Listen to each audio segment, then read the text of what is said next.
Assalamualaikum everyone, dear students. As we have completed the reading of chapter number 2, in today's lesson we will do textbook page number 37. There is an exercise of this unit. First of all, the question is choose the correct option. The first MCQ is the smallest of all creatures are. कि सबसे छोटा creatures में micro organisms में सबसे छोटे creature कौन से हैं? The answer is virus. The options are virus, bacteria, protist and fungi. लेकिन सबसे छोटे जो क्रिएचर्स हैं वो कौन से हैं? Viruses. Okay. The second is bacteria are classified according to their colour, size, shape and length. के बैक्टीरिया को हमने किस कैटेगरी के अकॉर्डिंगली इसको क्लासीफाई किया है? उसकी कलर की बुनियाद पर, उसके साइज़ की बेस पे, शेप की बेस पे या लेंथ की बेस पे? The answer is shape. On the basis of their shapes they are classified into different categories. Okay. The third MCQs is amoeba is an example of fungi, protozoans, algae and viruses. Yes dear students, recall the chapter in which we studied about the protozoans. Protist के अंदर हमने protozoans और अल्जी को discuss किया था, जिसके अंदर amoeba जो था वो किसकी एग्जांपल थी? प्रोटोजोन्स की. That are eaten by the fishes. Okay. The number 4 MCQs is ringworm is caused by. कि रिंगवॉर्म जो डिजीज़ है वो किसकी वजह से फैलती है? वायरस की वजह से, बैक्टीरिया की वजह से, प्रोटिस्ट की वजह से या फंजाई की वजह से? तो ringworm is caused by fungi, fungus. Okay. The next MCQs is decomposers break down dash matter. Decomposers कौन से मैटर को तोड़ते हैं?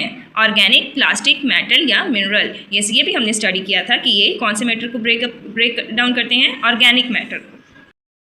Okay. The question number 2 is right T for true and F for false. यहाँ true false हमें दिए गए हैं और हमने जो स्टेटमेंट करेक्ट है उसके सामने टी राइट करना है ट्रू के लिए, और जो रॉन्ग है, फॉल्स है, उसके लिए हमने एफ राइट करना है. The first statement is micro organisms can only be seen with microscope. कि माइक्रो ऑर्गेनिजम्स सिर्फ किसके ज़रिए से देखे जा सकते हैं? माइक्रोस्कोप के अंडर ही देखे जा सकते हैं. So this statement is true. So we will write here T. The second one is algae are animal-like protist. Algae are animal-like protist. No, they are plant-like protist. Algae जो होते हैं ये plant-like protists होते हैं because they can prepare their own food. So this statement is false. The third statement is microorganisms do not spread through insects. के microorganisms जो हैं वो insects के through नहीं फैलते. So this statement is also false. कि ज़्यादा जो माइक्रो ऑर्गेनिजम्स होते हैं वो ज़्यादातर इंसेक्ट्स के थ्रू ही फैलते हैं.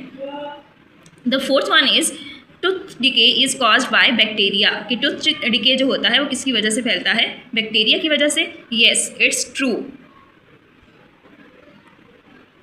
The fifth one is there are more good microbes than bad ones. ये गुड माइक्रोब्स जो हैं वो तादाद में ज़्यादा हैं किसकी निस्बत? बैड वंस की निस्बत. यानी अच्छे माइक्रोब्स ज़्यादा हैं बैड की निस्बत. So this statement is also true.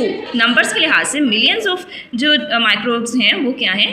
वो गुड माइक्रोब्स में शामिल होते हैं, और just only 14,000 microorganisms are bad. Okay dear students, your home task is to solve question number 3. Answer briefly. There are some short questions, 5 short questions, and you have to find out the answers from your textbook. Thank you so much.